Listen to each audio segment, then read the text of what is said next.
Hey, what's up? This is Big J. Ito na naman tayo sa ating panibagong adventure. Ito ang gaganda ng huli natin.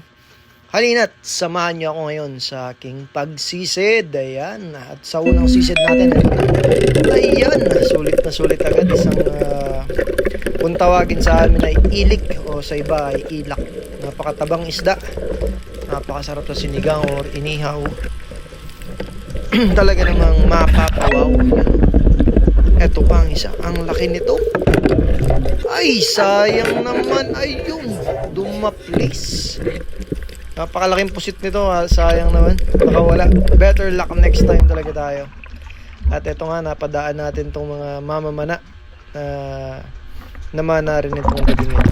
Marami sila kung di ako nagkakamali na sa anin. Ito pa. Ano kaya isda to?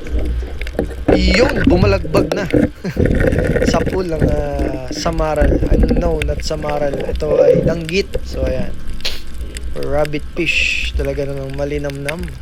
Malalapad ngayon ang isda na nahuli natin. Maganda ang isda ngayon. Ito isang, hindi ko na na-video kung paano panain.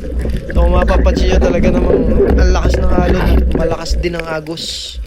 Itong gabi na to. So, ganito ang dagat natin pagka tag-ulan talaga. At ito, sinubukan kong dakutin. Ayun. Sa kasamang palad nakawala. Sapagkat may agos nga. Ayun. Huli. Ano kaya itong dinudukot na naman sa butas? Ayun. Dinukot na. Kaya yung isda ito. Ngayon kung makikita nyo yung mga buhangin, no? Grabe yung labo ng dagat. Talaga namang nahahalukay ng agos. Ayun, no?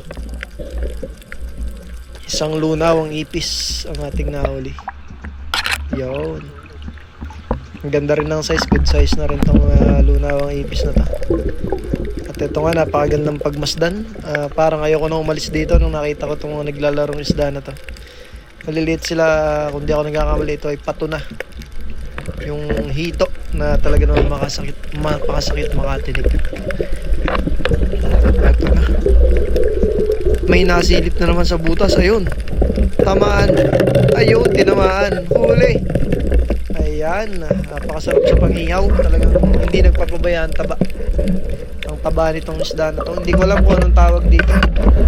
Pero ang sarap nito talaga sa panghihaw. Ayan ang ihawin. Mga isdang bato. Ito, akala ko karatungan.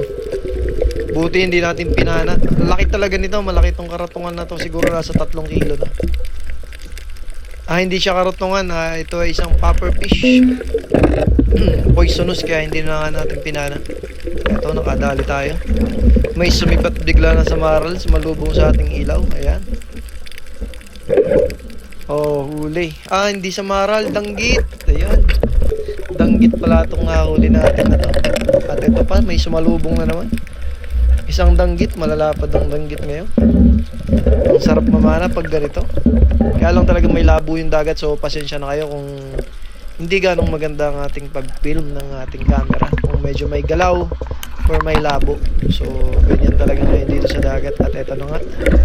Habang tayo naglalangoy, nakita natin itong gumagapang na alimango. Ayan, babae. Sayang naman, walang galamay. Wala na yung kanyang sipit. Ang paborito ng marami. Ayun, oh. Ang sarap niyan. Kaya akala ko nung una payat tong alimango kasi wala na siyang sipit. Pero tignan nyo dito kung after nating lutuin, oh. Ayan, oh. Grabe yung taba, talagang kulay orange. First time ko makakahuli ng ganito kataba na alimango. Talagang sobrang dami niyang aligi. At ayan, ito na ang ating mga nahuli. So maraming salamat po sa palaging pagsuporta at pagsubaybay nyo kay Big J. At kung di ka pa nakasubscribe, please subscribe to my channel, Big J TV. At palagi kang updated sa ating mga videos. At pakishare na rin tong ating video kung para mas marami pa makapanood at makakasama natin dito. At ito na nga atin ang pinakita itong ating mga nahuli. Ayun, isang babaeng alimango. Yung mga isda na pang-ihaw natin. Rayam, buhay na buhay pa ang ating rabbit fish. Ayun, danggit. Ito, ilik. Iniyaw ko to, itong ilik na to. Talaga namang mataba at hindi nagpapabaya. So ayan, hanggang dito na lang po ang ating video. Maraming salamat po sa inyong lahat. Muli, this is Big J. Salamat po sa inyong lahat.